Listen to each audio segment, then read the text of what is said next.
मेरे प्यारे बच्चों, स्वागत है आपका। और हमने हिस्ट्री पूरा खत्म कर दिया है। एमसीक्यू क्लास 10 का हिस्ट्री जो हमने इंड कर दिया है, एमसीक्यू पूरा हमने खत्म कर रखा है।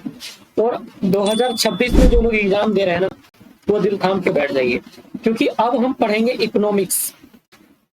क्या पढ़ेंगे? इकोनॉमिक्स। और इकोनॉमिक्स 21 से लेकर के 40 तक इसमें हम डिस्कस करेंगे। 1 से लेकर के 20 तक हमने डिस्कस कर लिया।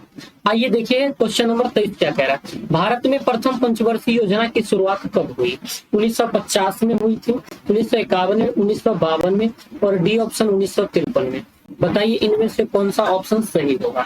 बताइए इनमें से कौन सा ऑप्शन सही होगा?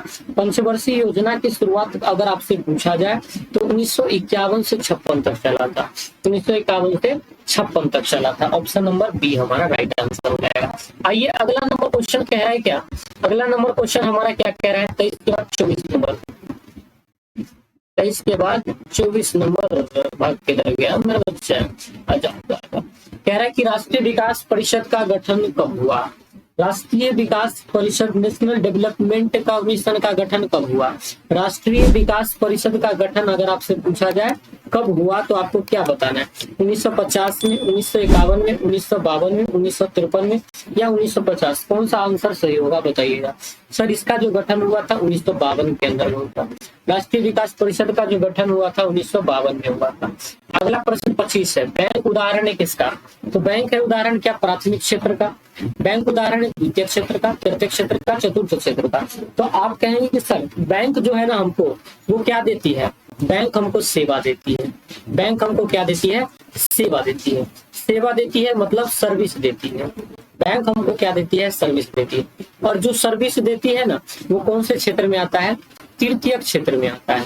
प्राथमिक क्षेत्र में नहीं आता है, द्वितीयक में नहीं आता है, चतुर्थ में नहीं आता है। वो आता है कौन से क्षेत्र में? तृतीय क्षेत्र में। कह रहा है किस अर्थव्यवस्था में उत्पादन के साधन पर किसी व्यक्ति या निजी संस्था का अधिकार होता है? देखो समाजवादी में ना पूरे समाज का अधिकार होता है। समाजवादी में पूरे समाज का अधिकार होता है। पूंजीवादी में लोगों का अधिकार होता है। मिश्रित में दोनों का अधिकार होता है। इसका आंसर क्या हो जाना चाहिए? बी हो जाना चाहिए। 26 के बाद आते हैं 27 में।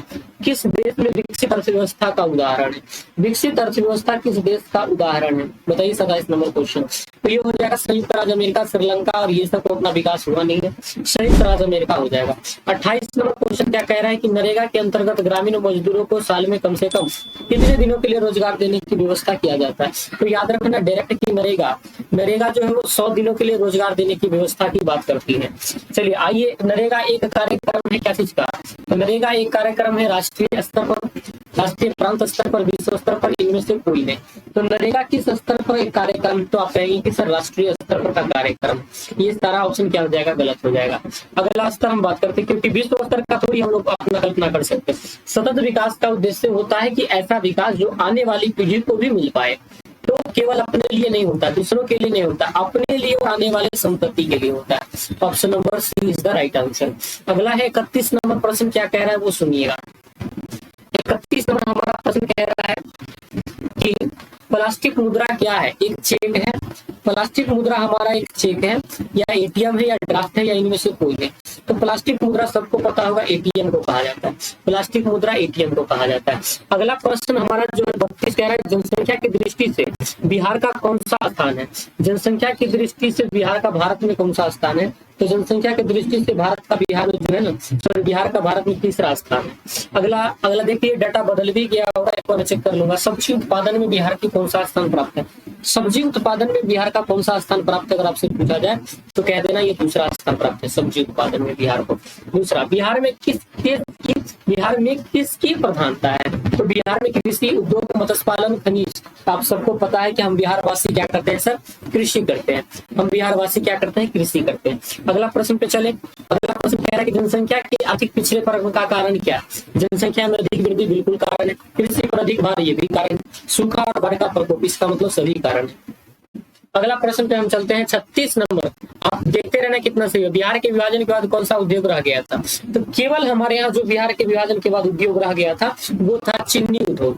कौन सा उद्योग था? चीनी। बाकी सारा उद्योग हमारे यहाँ से क्या हो गया था? खत्म हो गया था। 37 नंबर क्वेश्चन देखिए, बिहार में विकास की सबसे बड़ी बाधा क्या है? देखो बिहार में विकास की सबसे बड़ी बाधा है ना, वो बाढ़ है।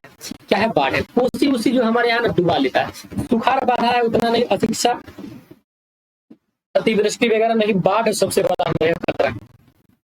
बिहार के पिछड़ेपन को दूर करने के कौन से उपाय? जनसंख्या पर नियंत्रण कीजिए, अच्छी बात है। कृषि का तेजी से विकास कीजिए, ये भी बहुत खूबसूरत बात है। और अगला ऑप्शन भी चेक कर लीजिए, ये भी खूबसूरत बात है। अगला ऑप्शन क्या कह रहा है वो सुनिए। अगला ऑप्शन कह रहा है आपका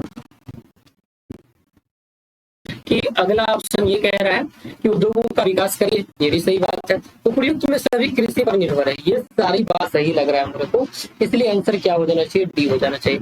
39 नंबर प्रश्न कह रहा है कि बिहार में कितने प्रतिशत जनसंख्या अपने जीविकोपार्जन के लिए कार्य करते हैं? तो देखो 70%, 80%, 90%, 95% जो भी है, लेकिन लगभग 80% लोग ऐसे हैं जो अपने खाने पीने के लिए, जीवन चलाने के लिए कृषि पर निर्भर है। भारत के संदर्भ में आजादी के बाद प्राथमिक क्षेत्र का योगदान क्या हो गया है? तो भारत के संदर्भ में आजादी के बाद प्राथमिक क्षेत्र का योगदान क्या हो गया है? घट गया है। हम लोग सेकेंडरी और थर्ड वाला जो है उस पर बढ़ने का काम किया है, बाकी फर्स्ट वाला को थोड़ा सा कम किया है। दोस्तों कितना सही हो पाया आपका मुझे पता नहीं, लेकिन जितना भी सही हो पाया होगा। मिलते हैं नई वीडियोस के साथ। प्लीज चैनल को लाइक करना, शेयर करना, सब्सक्राइब करना। धन्यवाद।